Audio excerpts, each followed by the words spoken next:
Cabinet बैठकीपूर्वी राज्यामध्ये e bike टॅक्सीला परवानगी देत असताना राज्य शासनानं काही निकष लावून दिले होते, परंतु ओला, उबेर आणि रॅपिडो सारख्या ह्या ज्या कंपन्या आहेत त्या बेकायदेशीररित्या वाहन चालवत असल्याचे आणि त्या पद्धतीनं ई बाईकला परवानगी असताना पेट्रोलवर चालणाऱ्या बाईक ज्या हजारोच्या संख्येने आहेत त्या रस्त्यावर आणल्याची गोष्टी आमच्या निदर्शनास आलेल्या आहेत। त्याचबरोबर गेल्या आठवड्यामध्ये मुंबईमध्ये एका बाईक स्वारानं प्रवाशांचा जो अपघात झाला होता त्यामध्ये एका प्रवाशाचा मृत्यू झाला आणि त्याचबरोबर 3 दिवसापूर्वी कल्याणमध्ये उबेर चालवणाऱ्या एका बाईक स्वारानं एका महिलेचा विनयभंग केल्याची तक्रार कल्याण पोलीस स्थानकामध्ये नोंदवण्यात आल्यानंतर राज्य शासनानं ह्या सर्व गोष्टींकडे गांभीर्यानं लक्ष दिलं। यापूर्वी तर फक्त बाईक ज्या ई बाईक नाही त्या रस्त्यावर आणल्याबद्दल रॅपिडो आणि त्याचबरोबर ओला, उबेर याच्या ज्या गाडी चालक आहेत त्याच्यावर गुन्हा दाखल करण्याच्या ऐवजी आम्ही कंपन्यांच्या मालकांवर गुन्हे दाखल केले आणि अशा प्रकारचे 15 दिवसामध्ये 36 FIR विविध पोलीस स्टेशनमध्ये आमच्या RTO इन्स्पेक्टरनी दाखल केलेले आहेत। त्या पद्धतीनं पोलिसांची कार्यवाही चालू आहे। परंतु मुंबईमध्ये जो अपघात झाला आणि त्यामध्ये प्रवाशाचा मृत्यू झाला, कल्याणमध्ये ज्या महिलेवर अतिप्रसंग झाला आणि तो गुन्हा दाखल झाला, ही बाब शासनाच्या दृष्टीनं फारच गांभीर्यानं आम्ही घेतलेली आहे आणि त्यामुळे आज सकाळी बैठक झाली आणि बैठकीमध्ये असा निर्णय घेतला की 2 दिवसानंतर ST म्हणजे स्टेट ट्रान्सपोर्ट ऑथॉरिटीची बैठक आहे आणि आमचा रिपोर्ट जो आहे त्या बैठकीमध्ये मी माझ्या अधिकाऱ्याने सादर करायला सांगितलेलं आहे।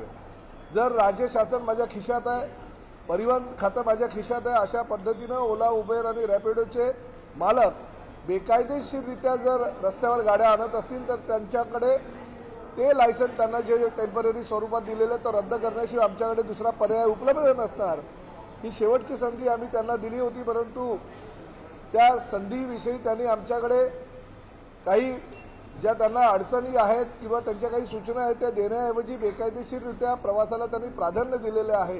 जे निकष लावून दिलेले आहेत त्या निकषाचं त्यांनी पालन केलेलं नाहीये आणि प्रामुख्याने महिलांच्या सुरक्षिततेच्या दृष्टिकोनातनं जर त्यांनी त्या निकषाचं पालन केलं नसेल तर नाईलाजास्तव आम्हाला त्यांचे लायसन्स रद्द करण्यात यावे अशा काही सूचना आम्हाला प्रवाशांकडून आल्यात।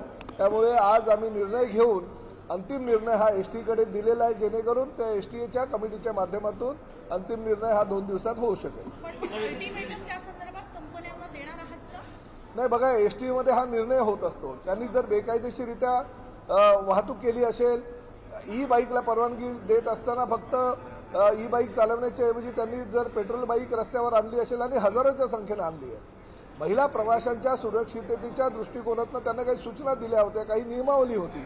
2 प्रवाशांमध्ये अंतर असणं किंवा त्याबरोबर महिला प्रवासी चालवत घेत असताना ज्या काही पॅनिक बटन सारख्या सूचना करायच्या आम्ही त्यांना अनुमती दिली होती, त्याचं त्यांनी उल्लंघन केलेलं आहे आणि राज्यामध्ये सिंगल प्रवाशाच्या सुरक्षिततेच्या दृष्टिकोनातून आणि सिंगल प्रवाशांना न्याय मिळावा यासाठी ई बाईक टॅक्सीचं धोरण आम्ही अंमलात आणलं होतं। पण त्याचा जर गैरफायदा काही ह्या मोठमोठ्या कंपन्या घेत असेल तर नाईलाजास्तव आम्हाला ह्या कंपन्यांना त्यांची जागा आहे ती दाखवावी लागेल। त्यांच्यावर 36 गुन्हे तर दाखल केलेले आहेत, अजूनही गुन्हे दाखल करण्याच्या कारवाया आमच्या चालू आहेत, परंतु एका प्रवाशाचा झालेला मृत्यू आणि एका महिला प्रवाशाचा झालेला विनयभंग ही दोन्ही घटना ज्या आहेत त्या राज्य शासनानं आणि प्रामुख्याने परिवहन विभागानं गांभीर्याने घेतलेले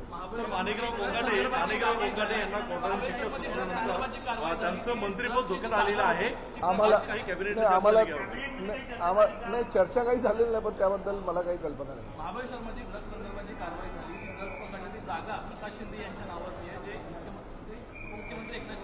अहो त्याला असं काही नाहीये, उगाच कुणीतरी विरोधक कुठल्या तरी छोट्याच्या गोष्टीचं मोठं काहीतरी करण्याचा प्रयत्न करतायत. प्रकाश शिंदे हे त्या म्हणजे ठाणे महानगरपालिकेतील नगरसेवक आणि त्यांचं ते गाव बाजूला असल्याकारणाने त्यांची ती जागा त्यांनी घेतली होती. परंतु ज्या काही लॉजिंग बोर्डिंगची ती जागा आहे ती जी बांधली होती ती ऑलरेडी त्यांनी गेल्या अनेक वर्षापासून एकाला भाड्यानं दिलेली आहे. आता भाडे करू काय करतो ही प्रत्येक गोष्ट काय मालकाच्या लक्षात नसते. त्यामुळे उगाच काहीतरी शिंदे साहेबांचा भाऊ आहे आणि हे आहे म्हणून अशा पद्धतीने जर का बावडे कोणी उचलत असतील तर ते योग्य देखिए, राज्य शासन ने सिंगल प्रवासियों के सुरक्षितता को ध्यान में रखते हुए ये ई बाइक टैक्सी को परमिशन दे दी थी. ओला, उबेर और रैपिडो जैसी जो कंपनियां हैं उनको ये परमिशन दी गई थी, वो भी टेम्पररी, क्योंकि उन्होंने जो कानूनन हमारे आरटीओ डिपार्टमेंट ने जो निकष लगाए. तर राज्य मंत्रिमंडळाची बैठक संपली आहे. बैठकीनंतर मुख्यमंत्री आणि दोन्ही उपमुख्यमंत्र्यांची बैठक होणार आहे. मंत्रिमंडळ बैठकीनंतर तिघांची स्वतंत्र चर्चा होणार आहे. कोकाटेंच्या मुद्द्यांवर बैठकीत चर्चा होणार असल्याची सूत्रांची माहिती आहे. राज्य मंत्रिमंडळाची बैठक संपलेली आहे. तर बैठकीनंतर मुख्यमंत्री आणि दोन्ही उपमुख्यमंत्र्यांची बैठक पार पडेल. मंत्रिमंडळ बैठकीनंतर तिघांची स्वतंत्र चर्चा आता सुरू आहे. कोकाटेंच्या मुद्द्यावरून बैठकीत चर्चा सुरू असल्याची माहिती मिळतेय. लोकशाही मराठी ऐका, पहा, जागरूक रहा.